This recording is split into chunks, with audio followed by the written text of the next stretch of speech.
market that is higher right now. All right, let's immediately get to your top story, and that is Boeing.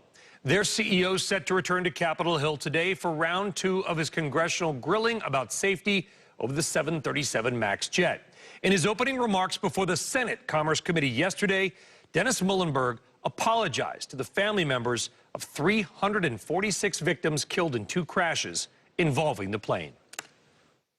On behalf of myself and the Boeing company, we are sorry, deeply and truly sorry. As a husband and father myself, I'm heartbroken by your losses.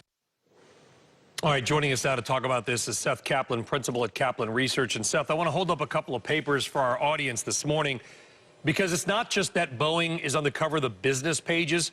New York Times, Boeing CEO had warning before second crash. Wall Street Journal, senators pressure Boeing's chief on handling of the 737 MAX crisis. And I think probably the most powerful is the New York Post, which is the CEO looking back at the family members of some of those killed, saying, look at us and see you're sorry.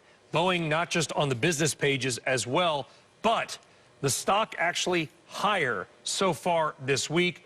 Do you feel that somehow Boeing is managing its way through this crisis, or is this more the measure of the fact that it's really a duopoly? If you want to buy an airplane, there's really 2 companies that you can go to. That's a big part of it, Brian. Yeah, I think investors just trying to make sure that there are no new surprises. You know, they knew Muilenburg was going to take a beating yesterday in the Senate. He did. He'll take another one today in the House. But yeah, you know, when you look back at past corporate crises and you try to draw parallels, people say, oh, you know, what about Chipotle? It is different because, you know, if you don't want to eat at Chipotle after all that happened, there are countless other places to eat, right? Whereas there are only 2 places to buy big aircraft, Boeing and of course Airbus, and it's not even that simple for a lot of airlines. If you're Southwest Airlines, although Southwest said recently that, you know, who knows if this drags on, it could look elsewhere, and you have, you know, 700 737s, you really want to believe in Boeing. The other thing, Boeing's not supposed to be a consumer brand. So as you said, when it's on the front page of the paper, not just the business section, that in itself is bad news. Customers aren't supposed to think about what kind of airplane they're on. Exactly, and that was my point in trying to show that, because customers, though, the aircraft manufacturers don't have much of a choice. Customers have slightly more of a choice. And what I mean by that is, Seth, could you see a situation where if, let's say, you're Delta, and Delta flies a lot of Airbus aircraft, if you're Delta, you're not trying to profit off these terrible tragedies, but you might want to reassure the public and say, hey, we don't fly the 737 MAX, or we haven't flown many of them. We fly this Airbus plane, and therefore you should choose Delta. There is a consumer choice story to this, is it not? Look, Delta's not going to come out and say that, of course, but it's very glad, right, and it's cold and it's gross. Sure. What I'm saying is the public would be aware. They're going to subtly make the public aware, say, I remember this. This is a true story. Again, well, I was in Houston last year or 2 years ago, right before the MAX. United was the last airline in America still flying the MAX. I was booked on a 737 MAX flight. Now, I was going to get on it because I've flown United and 737s for years. But I have to say, it was in my head. Now, they ended up canceling that flight and I got rerouted, but it was in my head. Absolutely, and Delta is very glad to be the only one of the 4 giant U.S. airlines without any MAX exposure, American, United, and Southwest being the others. Now, you know, most of that's just because it's not dealing with the operational headaches, right? But on day 1, when that plane gets back in the air, yeah, there are going to be consumers aware of the fact that, you know, there's the chance of being on the MAX on one of those other airlines, whereas there's not that chance on Delta.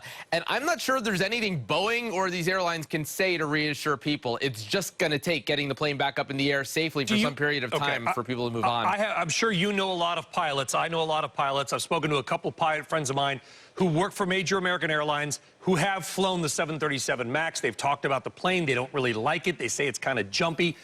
Do you think there is any chance at all, Seth, that this plane will never fly again? Is that at all any possibility? You know, I've thought about that, Brian. You know, is there a non-zero chance of that? It's a good question.